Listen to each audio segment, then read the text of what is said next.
Ji hello viewers, how are you? Hope everything is alright. अच्छा, जो 5 point plan हमारे secretary of state जो हैं उन्होंने दिया है कल, वो आप लोगों में से बहुत सारे की नज़र से गुजरा होगा, लेकिन मैंने सोचा कि मैं खुद भी क्योंकि आप लोग मेरे अकाउंट को फॉलो करते हैं, तो मैंने कहा मैं खुद भी आप लोगों को इसके बारे में थोड़ी अपडेट जो है वो दे दूं। अच्छा, मोटी मोटी बातें, क्योंकि ये 5 पॉइंट प्लान है, ये जहन में रखिएगा कि ये अभी प्लान है, that is not a law yet.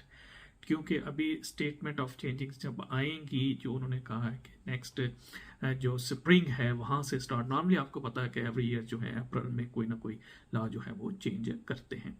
अच्छा, पहले सबसे पहले शुरू करते हैं कि जनाब ये जो केयर होम्स के वर्क जो वर्कर के जो वीज़े हैं उसके ऊपर, उसमें जो चेंज है वो सिर्फ एक ही है, और वो ये है कि वो लोग जो हैं वो अब अपने डिपेंडेंट को नहीं ला सकेंगे।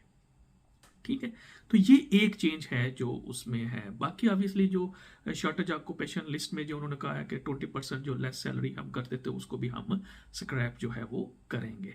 तो ये बाकी जो देखें ना, वो IHS की चीज़ें और बाकी जो रिक्वायरमेंट्स हैं वो उनकी वैसे ही है, यानी इसलिए ज़्यादा पैनिक करने की ज़रूरत नहीं है। और वो जो फाइनेंशियल थ्रेश होल्ड सैलरी का कह रहे हैं, वो भी जो है वो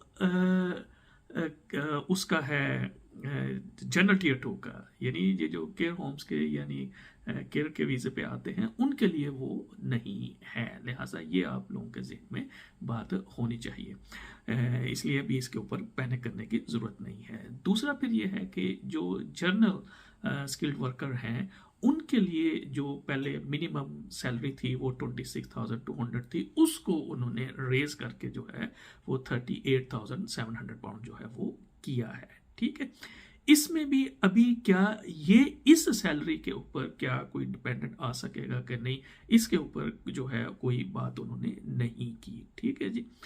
तीसरी जो इम्पॉर्टेंट चीज़ है जिसके ऊपर कंफ्यूजन क्रिएट हुई हुई है, हालांकि जो जेम्स क्लेवरली हैं उन्होंने ये इंडिया दिया है, उन्होंने कहा है कि जो ब्रिटिश नेशनल्स हैं उनके भी जो डिपेंडेंट यानी स्पाउस वगैरह जो होंगे, अगर वो भी आएंगे तो शायद उनका जो फाइनेंशियल थ्रेश होल्ड है वो भी सेम ही हो, यानी 38,700। लेकिन ये पॉसिबल नहीं है। ठीक है, पहली बात तो यह है कि ये कोई अभी लॉ नहीं है, ना ही उन्होंने कहा है कि हम उतना ही करेंगे उनका। ठीक है, इसलिए इसमें भी क्योंकि सुबह से काफ़ी सारी मैसेजेस भी आ रहे हैं, फ़ोन कॉल्स भी आ रही हैं, तो जो स्पाउस वीज़े वाले हैं उनको भी पैनिक करने की ज़रूरत नहीं है। क्यों कि अभी जो करंट थ्रेश होल्ड है वो वही है 18,600 पाउंड, और अगर आज कोई 18,600 पाउंड के ऊपर आता है तो वो फिर उसकी एक्सटेंशन जो है वो भी 18,600 पाउंड के ऊपर ही होगी। ठीक है, जो भी लॉ उसके ऊपर होगा।